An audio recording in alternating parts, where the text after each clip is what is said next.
In the heart of the Highland Strip for 27 years, Trilogy Tattoo has helped tell stories for Memphians for generations.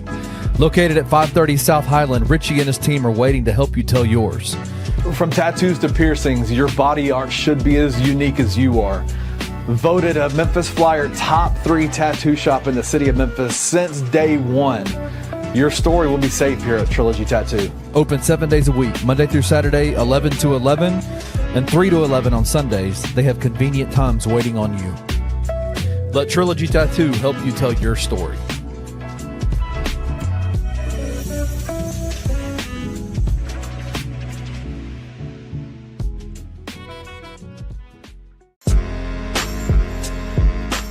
In Memphis, we know a thing or two about resilience. From the grindhouse to the Delta, we protect what's ours. But when pests invade your home, it's time to fight back.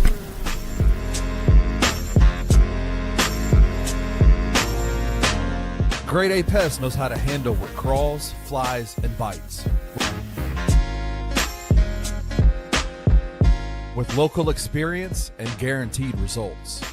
I'm Reggie with Grade A Pest Control. We service the Memphis metro area. That also includes DeSoto and Fayette County as well. Grade A Pest has the entire Mid-South covered. So if bugs and pests put you to the test, let Grade A solve your problem.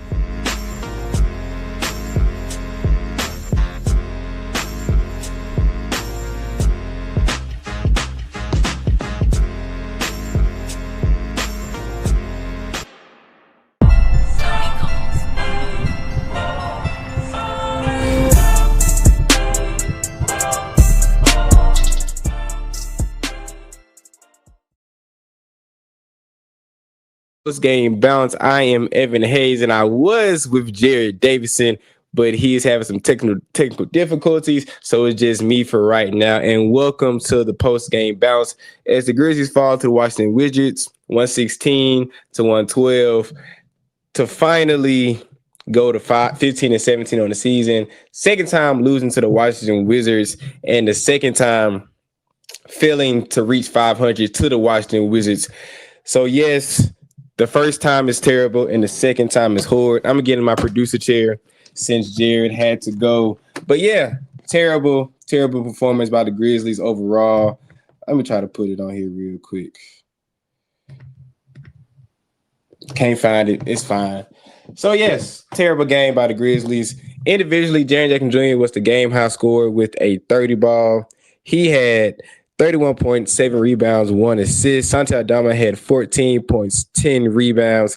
Jalen Wells had 11.7 rebounds. Ja Morant, 21.7 assists, 11 points, and 6 rebounds for Cedric Coward.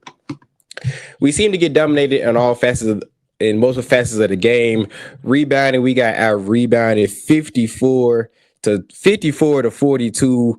Missed a lot of free throws down the stretch. We also struggled with turning the ball over, had 16 turnovers.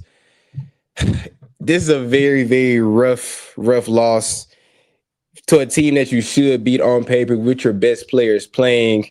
As y'all can see, Jared is now back. He has some technical difficulties. So, Jared, being that you are back, as the banner says, once is luck, twice is horrid. Well, clearly the comments are upset. What are your thoughts on this game before I go off? Awful.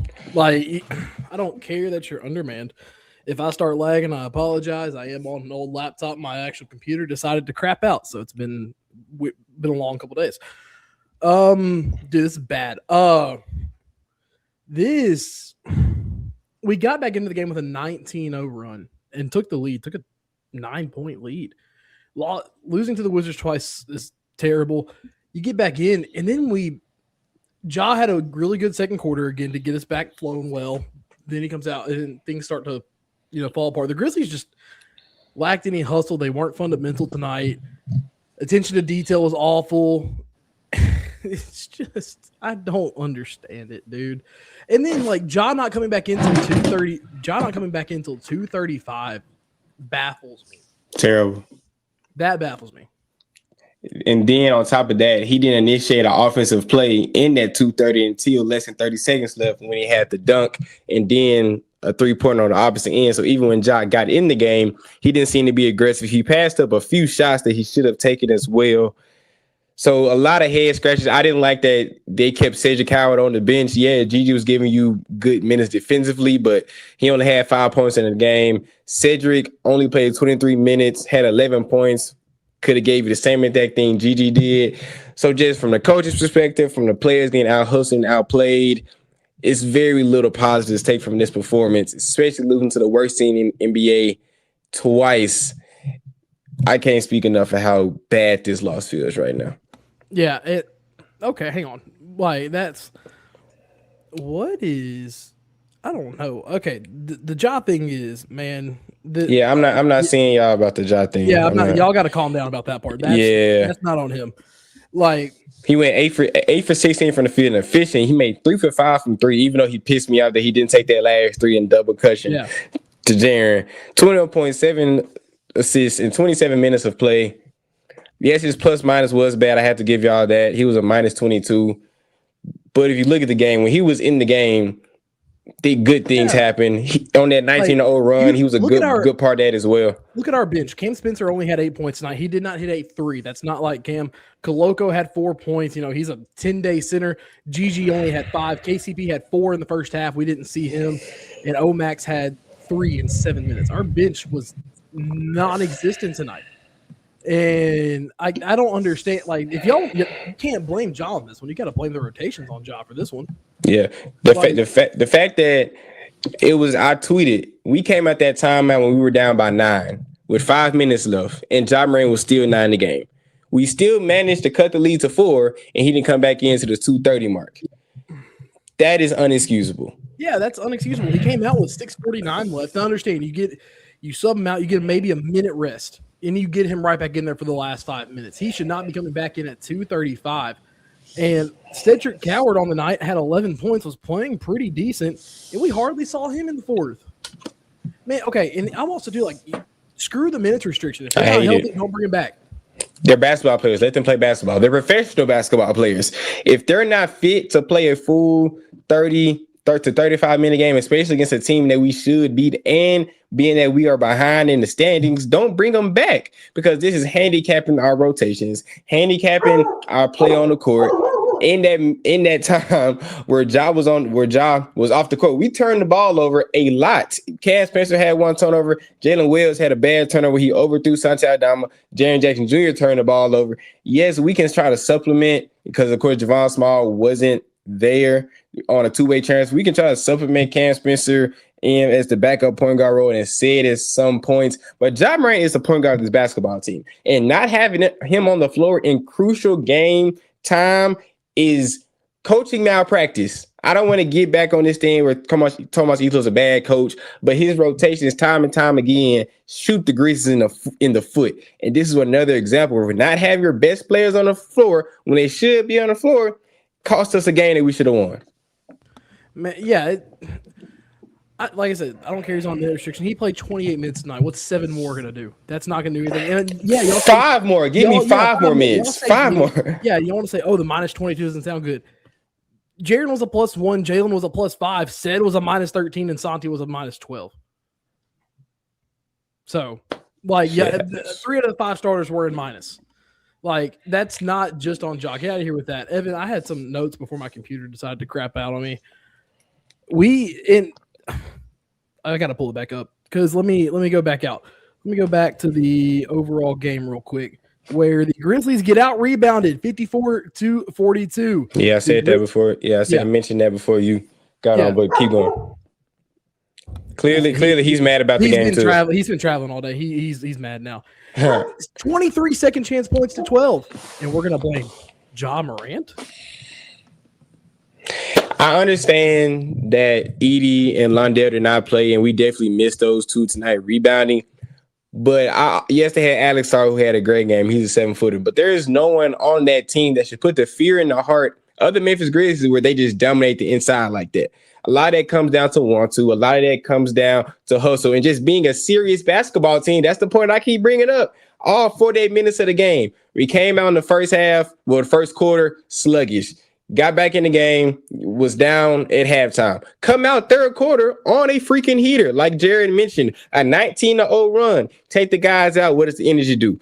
Dip again. And then we try to do a last ditch effort in the fourth quarter. We're down by 9 to 5 minutes ago, 5 minutes left. That's a hard for any basketball team to try to overcome. So if you want to blame Jai, you can't even say bad passes. He only had 3 turnovers.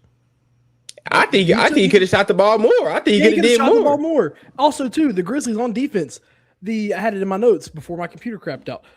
The Wizards did not make a field goal after the 7:02 mark in the third quarter to the end of the quarter. They hit 10 free throws that quarter, and we still lost. Speaking of free throws, we missed some very bad free throws down the stretch. If you look at the stat sheet, we only missed 4. We went 17 for 21. But Jaren had a bad miss after his potential 4-point play.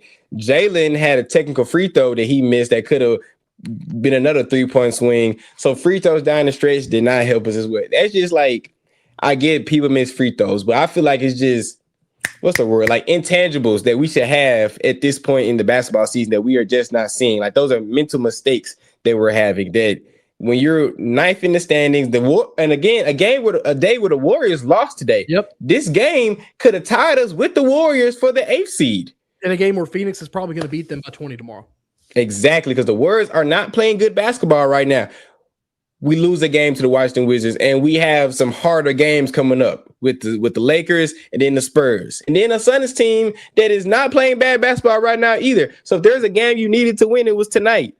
So you got to try to get one of these other games where it may be harder, you may not win, to try to catch back up in the standings when you should already be in this position. I can't take it, man. Yeah, and also, too, you want to go into the free throw conversation. In the first half alone, the Grizzlies gave the Wizards 3 3-point shot fouls. And the Wizards shot 8 of 9 on those free throws. It's undisciplined. It's just undisciplined. We lost by what, 2? Or no, 4. Lost by 4. If you make free throws and don't give them one or two of those 3-point shot fouls, we win this game. That comes down to being disciplined and being a serious basketball team. And it's just, we have not seen this year a full 48 minutes of just them playing consistent, good basketball. We just have not seen that yet. No, we haven't. And I hate that what's 15 plus 7? 15 plus 17. That's 20. No, 15 plus 17. My bad. That's 32. 32, right? 32 games in the season. We're almost at the halfway point of the year, and we still can't put a full 48 minutes together. That is not giving me a lot of confidence for us to be consistent contenders potentially in the Western Conference. Me and Jared's in our number out here is 46 and 36. Yep. That is looking bleaker and bleaker by the day when we keep losing to the freaking Washington Wizards. That is going nowhere and fast. Being there, they're in a position to get a number overall pick. And on their record, they can say they have a season sweep against a play-in team. They've been potential playoff team. Tanking since the 2021 season. And we lost them twice. Said they haven't won 50 games since like 2018 or something like that. And we're a perennial playoff team. We just got the season swept on us by them. Yep. man. Can we talk about something a little positive before we get too far off the rails of negativity? What's that? Hey. Tripp played well. Tripp played well. 3 of those being offensive rebounds. I'm only negative on Tripp that Sar did get off, and Sar did dominate him on the boards. Like, only had 9 rebounds, but a lot of those offensive rebounds felt bigger when the game was close and they were getting extra possessions. But yeah, Tripp played well. He was aggressive. He had 10 points in the first quarter, another double-digit first quarter. I know he had one in the past. In 5 of his last 6 games, he's had double-digit first quarters. So we love seeing that for Tripp. He's being aggressive. He's rebounding more. He's passing out a double team. So Tripp played well. Yeah. We didn't have enough guys going with him at the same time, which normally you don't say that about Jaren, but he's playing well right now. Yeah, and I will say KCP going down at half, right before the half, hurts a lot more than people realize. KCP has been playing very well. You lose him in this game now too. Pivoting back to the game, just wanted to get quick pivot to that real quick and not let that go under the rug. But KCP, with how well he's been playing recently, he goes down. right at halftime, get the tweet saying he has right hamstring soreness. He gets hurt, and all of a sudden you have no leader on your bench. Nope. And it's crazy because when all the bench guys are out there, you kind of saw the spacing dwindle. Like the spacing went down. Cam could not hit a three. Cam couldn't even get off a three tonight. So. They were running him off the 3-point line. They were going over every screen, and being that he didn't have another shooter to create that spacing, it was hard for him. Yes, you want Cam to play better. I'm not just gonna blame that KCP got hurt on Cam's poor performance tonight. I was giving that to more of the whole floor spacing. Yeah, exactly. Just the whole floor spacing. It just makes things harder. But still, you still have your best players on the floor outside of Zach Edey. Yep. You have to win that basketball game. Like, I know KCP has been playing great, especially coming off the bench, but you got to win that game. And we just didn't make enough plays down the stretch to win that game. No, we didn't. Man, that sucks. You're losing 2 to the Wizards is awful. That are led by AARP, CJ McCollum, and Chris Middleton. AARP is and the guy who killed us the first time in Keemon George. Yep. He didn't even play. It seems like that looks bad on your resume when you look at the end of the season. The fact you dropped 2 games to the Washington Wizards, those things do not look good. I just hope this wakes this team up to not take any team lightly, because it seems like we've taken the Wizards lightly twice, because both of those situations we were coming off good wins, and then we play the Washington Wizards and we drop a bad game. This is the NBA. Yes, the Washington Wizards are a bad basketball team, but you still have to play who's in front of you, and we're not taking care of business when we need to.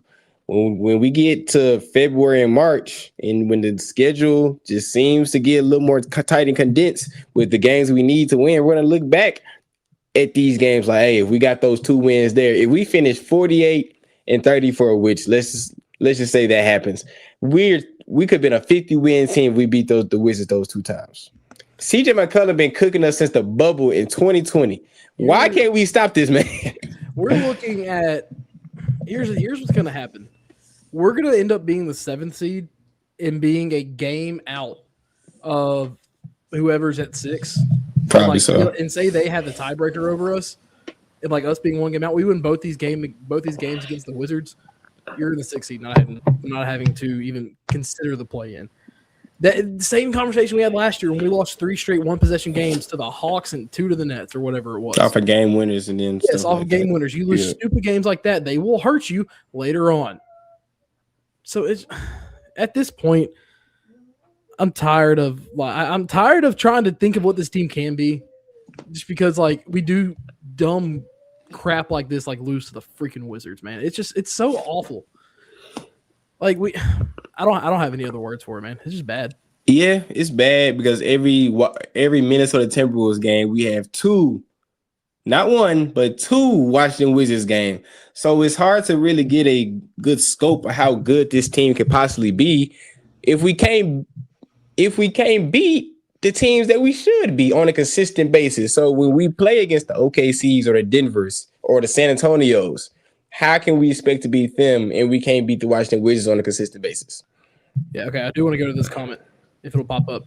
We're blaming the coaches in aspect of substitution patterns of our so-called superstar who came in at 2:30. That's the whole thing. Yes, Jalen missed a few layups. Gigi missed a couple layups. Koloko missed a wide-open dunk. Or not a wide-open dunk. He just missed a dunk.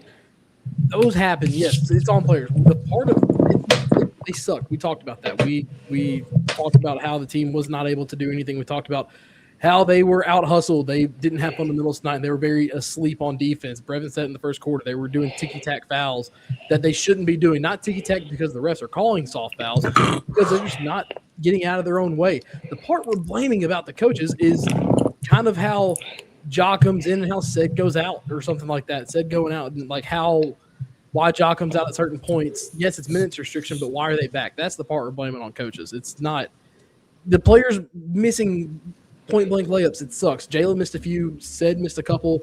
Jaron missed a couple hook shots tonight that he usually hits. That happens. But like in a close game like that, part of it comes down to coaching. And you look at how the Wizards are rotating on defense. That is coached based on film. Yeah. A big part of coaching where people don't really talk about it enough is putting your players in position to be successful and putting your team in the best position to be successful. By subbing out guys that should be in the game and keeping guys in that should not be in the game, that gives opportunities for guys to mess up, to really shoot yourself in the foot. Like, I get it. When you have a short roster, you're going to have 9, 10 guys active. Dang near everybody has to play. But when you're playing guys in stretches where they should not be playing, that allows missed dunks, missed layups, bad turnovers. And when you don't have, again, like your point guard in the game, bad things like that happen and we saw it earlier how we lost KCP. Yep. When you lose a veteran on the court, what is the next best action? Maybe put your point guard in the game to calm the team down so we can start running around the chicken with heads with our head cut off and run some dang offense. You see, Ja Morant by himself in that fourth quarter got us to a one possession game. And that was within like 40 seconds of game time. Yes. Why was he not in the past 5 minutes if he could do that same exact thing? That's the type of stuff we're blaming on coaching.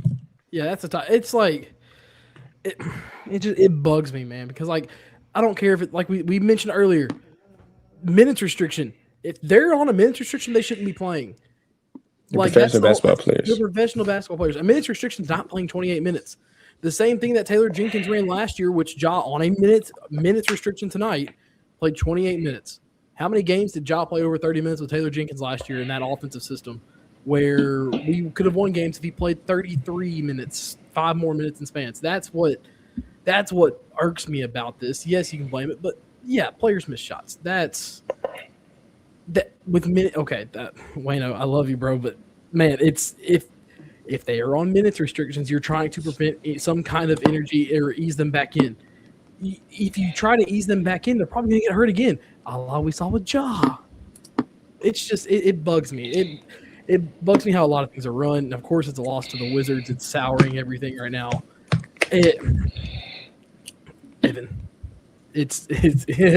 I'm trying not to crash out entirely because I already did. Y'all saw me in the gear room. I'll go back and watch that. Yes, yeah. I'll go back and watch that. But like our bench stuck tonight. Other aspects contributed to the loss. Got out rebounded horribly. It's just you can't. Later in the season, you're going to look back of why you're either A, having to play in the play-in and not being a 6th seed and being in the 3-6 matchup in the playoffs, or you're looking at why am I the 9th seed not getting a home play or not getting a chance to play a home playing game. Like this is why I say like these games are so dumb to lose. It's what got us last year. And it's just hard to analyze a game when you're this frustrated about losing to a team who they now have 7 wins on the year and you're 2 of them. That's nasty, bro. That's nasty. Jesus really could have 3 that put us back in the game, rebuke that wink. We love him. Like, yes, Gigi, I agree. Put that comment with JG. Yeah. JD, yes. Yeah. Yes, Gigi was giving good minutes. He had the M1. Yes, he was playing. I'm not saying Gigi played bad, but I'm saying being in that, I feel like he stayed with Gigi a little bit too long in the fourth quarter when Sid was just sitting on the bench and Gigi wasn't giving us anything in the fourth quarter. And Cedric could have maybe done something more in that. Yeah. Because we saw CJ McCollum hit a few tough shots that maybe, Sid could have played defense on. Chris Middleton got to the free throw line when he shouldn't have. And Sid's also a great rebounder. They got a few offensive rebounds in that fourth quarter. Those are the things that you wish you had your best guys in. Sid won the starting position. You got to allow him to play. You see what I'm saying? You have to allow him to play and live with whatever rookie mistakes he makes. Exactly. If he fouls, like he wasn't even foul trouble, but if he gets 5 fouls in that, I'm cool with it. So, like in a game where your starters combined for 52 points, you against the Wizards, you shouldn't lose that game. You should not, man. Like Josh shot 50% from the field. He played well. It's just hit, and he had 7 assists. He was playing really well. What was our total turnovers tonight? I think 16, I believe. Yep, 16. That feels like it's close to our average. Yeah, 16. I just looked at it. And they had 19. Oh, here's what I wanted to mention earlier. I had it in my notes. Let me take this off. The Grizzlies tonight, apart from our 2 best players having 52 combined points, let me do some quick math here. Let's see. We had 16 total turnovers, and Evan, we had 70 empty offensive possessions tonight. 70 empty. 70 empty offensive possessions. I guess the Washington Wizards. 54 defensive rebounds and for the Wizards, and we had 16 turnovers. You're not going to win. You're not going to win many games in the NBA if you have 50 empty possessions. We had 70 empty possessions tonight Against the Washington Wizards. 70 empty possessions is insane. There's no excuse for it, man. There's no excuse.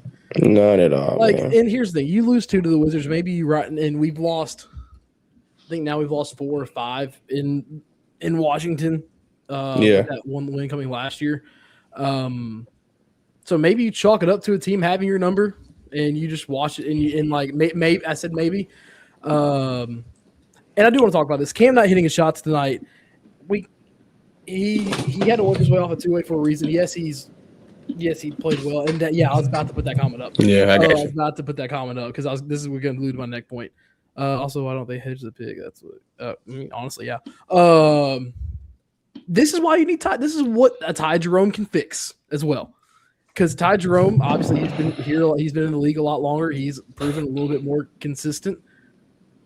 This is a game where when the whole conversation of we should move off Ty Jerome because Cam's doing what Ty was supposed to do. Cam is. Have we yet to see? Is it just a 2-week hot streak from Cam? We haven't seen the longevity of it. This is a game where you could have desperately used a Ty Jerome. On top of just the shot creating Ty Jerome gives, clearly in the minutes without John Morant on the floor, we did not have a primary ball handler that could initiate offense consistently. Yes, Cam finished the night with 7 assists, and that was a lot in that 19-0 run. I'm trying to see what his final turnovers in the night was. Cam had 2 turnovers. So, yeah, not terrible. But just having another guy to put pressure on the defense and space the floor, that's what Ty Jerome can bring that we were missing tonight. Because I watched, just full disclosure, I watched most of the second half because I was out doing some things. But I was watching it like loosely on my phone. It just seems like our John Morant minutes, our offense that we got came a lot harder to get the offense we needed. If you have a Ty Jerome in there that has played in playoff atmospheres, played in big games, has been in the league for a long time where he's seen pretty much every situation you can, you're more confident with the ball in Ty Jerome's hands to initiate your offense outside of a Cam Spencer. Not saying Cam Spencer is incapable, but when he's not hitting threes, it's hard to see what else he gives you. You see what I'm saying? Because his main thing is being a shooter. But in a night like tonight where his shot not falling, he is not great at giving you other things. So that's where Ty Jerome comes in to mend those gaps. And I want to talk about it because you mentioned Ty can create his own shot. And here's teams are starting to scout Cam. Cam moves a lot off ball and with screens. Ty, you watched him last year. He creates a lot of his own shots, especially in the mid-range floater game, which opens up more of his floor when he can create his own. When he can create his own shot, that opens up a lot more of the offense because they're having to guard him closer instead of shadowing one side of Cam Spencer because he can't create his own shot. He needs screens and off-ball movement.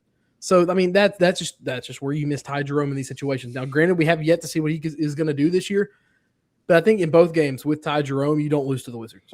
100%. 100%. I don't think we do at all. I see one comment saying SPJ Jr. I just put it up. Yeah, like if y'all watch No Bluffing podcast, we both think SPJ is not here. I believe, Jared believes it's already the foregone conclusion. I think is if when we see Ty Jerome back, he plays great. I feel like he's gone. The only thing I will give you the point Furious Styles, I think the defense of Scottie Pippen Jr. could have been needed because we let a lot of dribble drives be given up tonight and a lot of open 3-pointers. Even though they didn't hit a lot, we gave him a lot of open shots. That's where I feel like we could have needed a Scottie Pippen Jr. But other than that, I don't see it as much. But on the game, Ty also had a better defensive rating than SPJ Jr. last year. So hey, it's 6 in one half, half a dozen the other. I think we'll be fine. But with Ty Jerome, I am 100% sure we don't lose either of these two games. We're sitting at 17-15 on the season instead of 15-17. Yeah, and this is good news. I think we're getting close to that reevaluation timeline of Ty again, which, he got reevaluated. Some things weren't going the way they thought it was. Yeah, man. Hopefully we get good news on Ty right after the beginning of the year. And man, just one of those games, man, because you can miss a good on ball creator. Cam has good handles. I will give him that, but the ability to create separation off those handles, not quite there yet. But Evan, we've been going for 30 minutes. It's a Sunday night. Is it Sunday? I don't know. I've been traveling. Yes, it is Sunday. I've been traveling all weekend. It is Sunday. Oh man, yeah, Jalen. 100% agree. The rebound needs to be addressed. It wasn't just our bigs tonight. It was a bunch of long rebounds because Sar and who's the other one? They kept tapping a lot out tonight as well. So, I mean, a lot of rebounds got tapped out. Yeah, we got destroyed on the glass. Yeah, guards and wings had to step up on the glass. And Jalen, you know what? I'm proud of you. You gave Tripp his props again. Yes, because Jalen, number one, Jaren Jackson Jr. hater on this network. We love it. But man, yeah, it's what Wayno said. Rebounding by committee, and that's one thing we don't do enough. And like I said, in probably the first 5-10 minutes, it comes down to 1-2. They had more energy than us all 48 minutes. They played harder than us. They out hustled us. That's what came down to this game. We can talk about the X and O's all day and teams having each other's numbers and guys not having rotations, yada, yada, yada.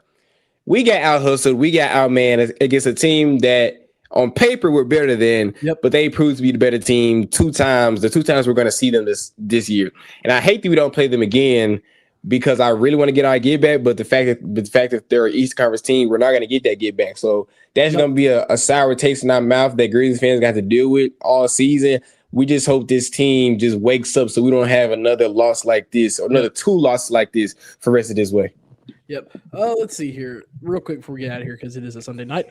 And I've been traveling all day, so I'm kind of tired. I feel you. I'm tired too. I'm hungry. But yeah, you got Philly on the 30th.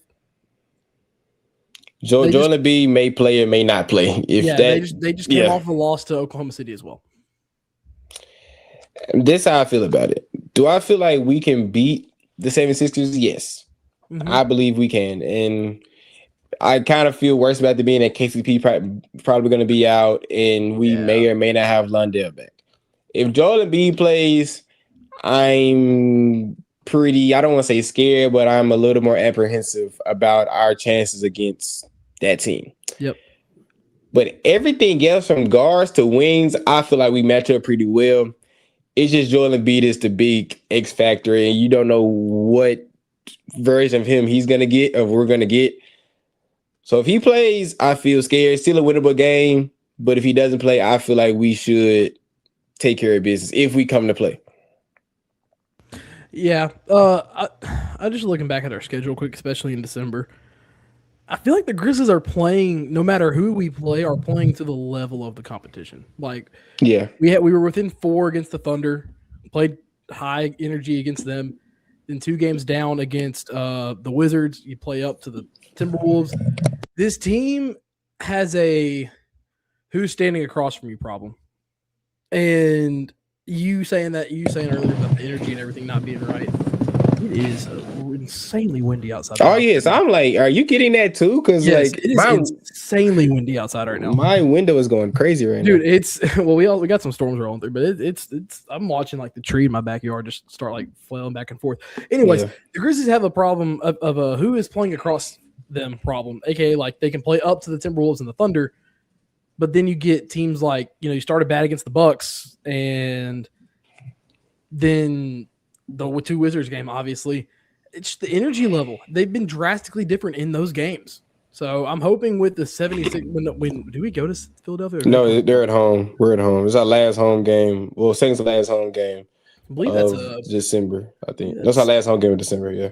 It's on Peacock as well. So yeah, but get them at home. Hopefully last game of the year energy will be high.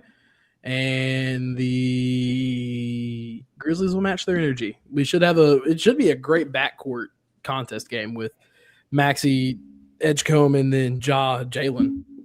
Or said, but yeah. Or said, yeah, either one. Yes, that's a great point. I just didn't think about that. We love to fight people that think that are in our weight class, but guys that are on the undercard, we seem to try to make the fight interesting, and then we end up losing those games. Yep. We cannot have that if we're trying to be a serious contender in the Western Conference, because everyone's good in the Western Conference. It's super wide open, super competitive outside of like OKC and Denver. So you can really make up some ground, but it's all about putting a full 48 minutes together. Against a team like 76ers, Eastern Conference foe, like you said, should be a great competitive matchup. Yep. But if we don't put together full 48 minutes, and that comes down to rebounding, not turning the ball over, and obviously just playing with high energy, we won't. But if we do well in those categories, we'll be fine. So that's kind of how I see it. Yeah, that pretty much. Real quick before we get out of here, what do y'all think we make a move before the trade deadline? Oh yeah, for sure. For her, I think we make moves, but I think if you look at this roster when fully healthy, you're gonna have to move guys regardless. Yeah. So I think it's gonna be a lot of, especially when you're about to get a pick coming up, maybe if it's your own or a pick that got traded to you and whatnot. I feel like we are going to move people, but it's going to be clear space cap dump. I believe we do make moves. Like, at least I'm going to say we attempt to make moves. If we're looking off of history, Kleiman, number one, he loves a guy that he sticks to his guns with the moves making offseason if he hasn't seen that roster yet. Yep. If he hasn't seen that full roster, 9 times out of 10, he's going to stick to his guns. So that's first thing. And second, we haven't made like true needle mover like type trades at the deadline. Yeah. Do I feel like we need to make moves? Yes. We mentioned before how we think Scottie Pippen Jr. is on the chopping block. So that's definitely a guy that could be. If Gigi keeps, if Gigi guys moved, I think it's BC and who's the one you just said? Scottie. Yep. I can add Gigi to that list too. Because even though Gigi's playing well right now, he may be just raising his trade value as well.